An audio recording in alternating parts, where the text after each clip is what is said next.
If you're like me, the past couple of weeks have felt like squeezing my work time into pretty much whatever pockets of time I can get. I've worked from home as a writer running my copywriting business for 4 years now, and if you haven't seen my video where I've talked a little bit about how to adjust your marketing plan, how I've adjusted my marketing plan amid a global pandemic, then check this out up here, and I'll also link it down in the description box below. But in this video, I want to give a little bit more of a state of the union and talk about what is working and not working for me in my weekly routines. I want to talk about how I figured out how to focus on what matters as not just a creative entrepreneur, but also a working mom. And hopefully some of these productivity ideas will work for you too.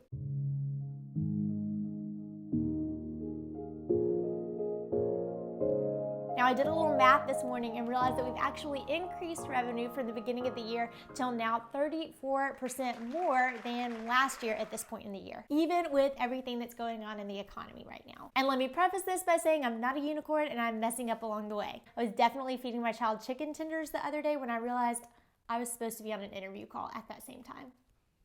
Whoops. But I did want to share some quick accelerators that have helped us churn in more revenue and more leads, so let's go. So I thought I'd totally mastered the art of being productive, working from home, and efficiency, and then I got pregnant and had a baby. Fast forward a year, and then I thought I had a handle on a growing family and business, and this global pandemic happens. But it's been that system of rhythms that I built over time that's been able to expand and contract depending on life's different seasons that has served me so well, and that's what I want to share with you today. Click that like button below if you have had to adjust and move your schedule around recently, and also click the subscribe button and the bell next to it. I'm right on the cusp of having 10,000 subscribers, which is so cool. I'm so grateful for that, and that sure would help me continue to get this content out to the people that need it.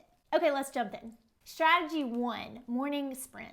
So have you ever heard the idea before that if you are not making time for something, what you're really saying is, I don't have time to make that a priority right now? Okay, ouch, that hurts. A quick snapshot of where I am in life, if that helps. I have a copywriting business. I work from home. My husband also has a job, and praise the Lord, we've both been able to keep our jobs with everything going on. But my husband works in the airline industry, which has been particularly affected and a little bit stressful with everything going on. And he also has always done shift work, which means he doesn't have a Monday through Friday 9 to 5 job.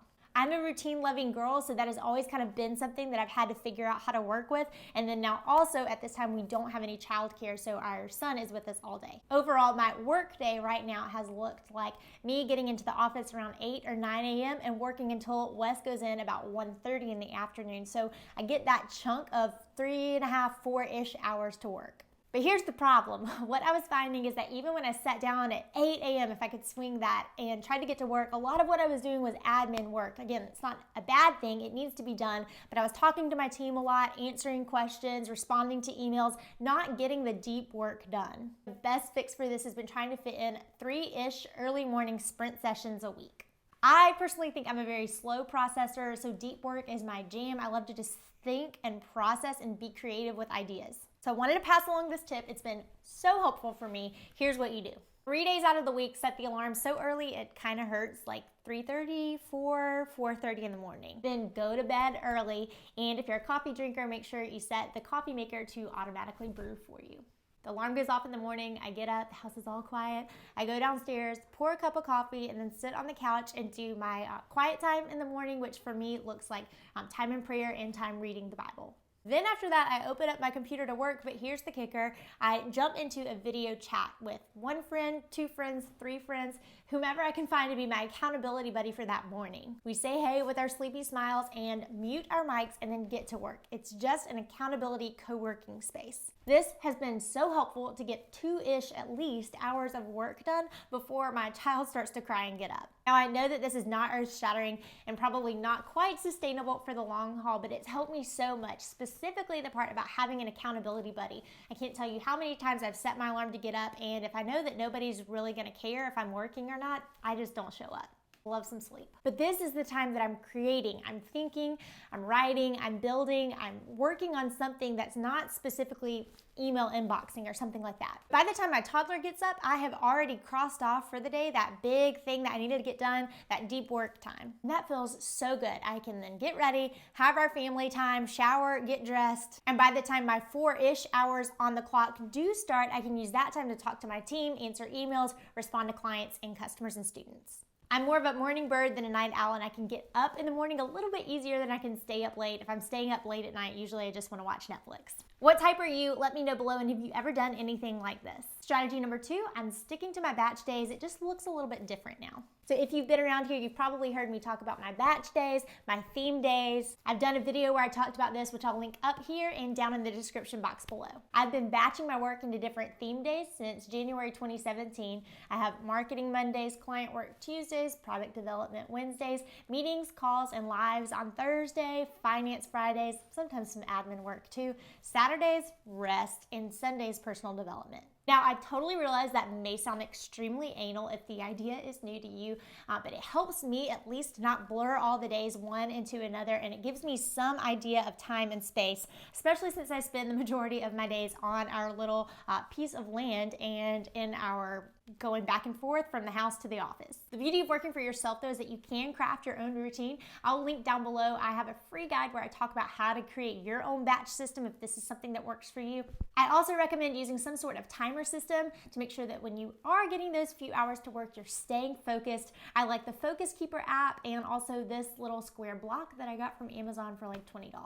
I don't think I've ever checked my numbers quite like I am now, so I wanted to share with you that little system as well. So I've shared my Finance Friday routine before, but this is a little bit of a change in it. Something I'm doing now is I set up all of my income streams to funnel into one account, or folder as I like to think about it. So all the money goes there, and then on Fridays I go into that account and I divvy things up and put that money into different folders. So for me, that looks like putting 10% into owner's draw, 10% into profit, 55% into operating expenses, and 15% setting aside for taxes. If you've read Profit First, you've heard Mike talk about this idea before. I don't love everything in the book, but this was one idea that I loved. It has helped me so much to be able to have confidence to look at these numbers, see what's in the operating expenses folder, and think, okay, we are covered for the next 90 days. If we have no revenue coming in, we've got enough money in there that we can cover our bases for whatever's going on right now. Talk about peace of mind amidst a global pandemic. I mentioned on Sundays, my theme is personal growth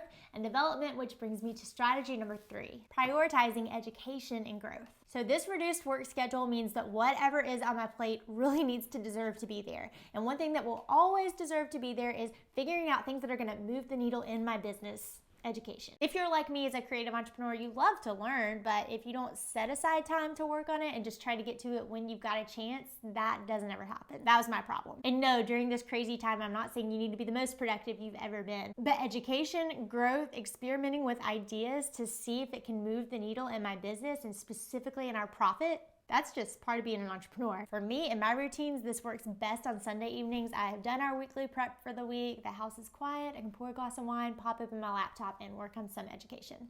I can learn some sort of deeper strategy or read books and articles I've been saving and pocketing. I can catch up on training and video calls from my mastermind, the ones that happen live during the week that I wasn't able to listen to because I was hanging out with my toddler. Or I can use this time to work on or finish up any courses that I've bought. I've loved seeing my students inside Copywriting for Creatives in Prime to Launch talk about that they're working on this right now. And I can't tell you how much this matters to me. If anything I've learned as a business owner the past couple of months, it's how much I am so glad that I have spent money on coaching and education and having these masterminds and communities, because when I am stuck or I don't know what to do right now, I can go to those places and find help and support. And trying to dive into those trainings or listen to them while I'm meal prepping or playing with my toddler has just not worked for me, so setting aside just even a couple of hours on a Sunday evening has meant everything. And strategy number 4, moving from having a big 3 every day to just a big 1. Before all this, every night I would decide the 3 things that had to get done the next day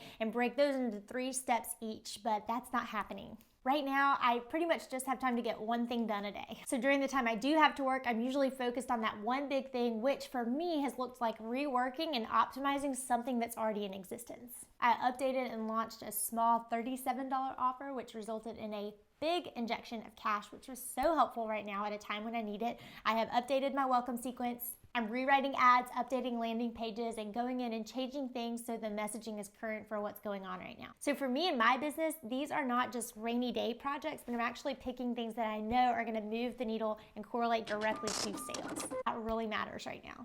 I've never learned that means I need to quit being so daggum perfectionistic about things, let that go, and just get things done as best as I can in the moment. These are get it done projects. I'm eating the elephant one bite at a time. I'm figuring this out right alongside you, and no matter your situation, I hope some of these tips were helpful today. I definitely have left way more emails in my inbox than I've ever been comfortable with, but I've also launched a new product that gave a cash injection at a time when I need it so I can continue to pay my contractors and team, and I've had tons of dance parties and bubble blowing sessions with my toddler. I want to look back on this difficult season and at least be able to say I stewarded my time as very best as I could, and I'm cheering for you along the way. Hit the like button if you found this video helpful, and hit the subscribe button too. And if one of your big tasks needs to be figuring out how to optimize your website for more conversions, then make sure to watch the next video I have teed up for you all about that. Thanks for watching.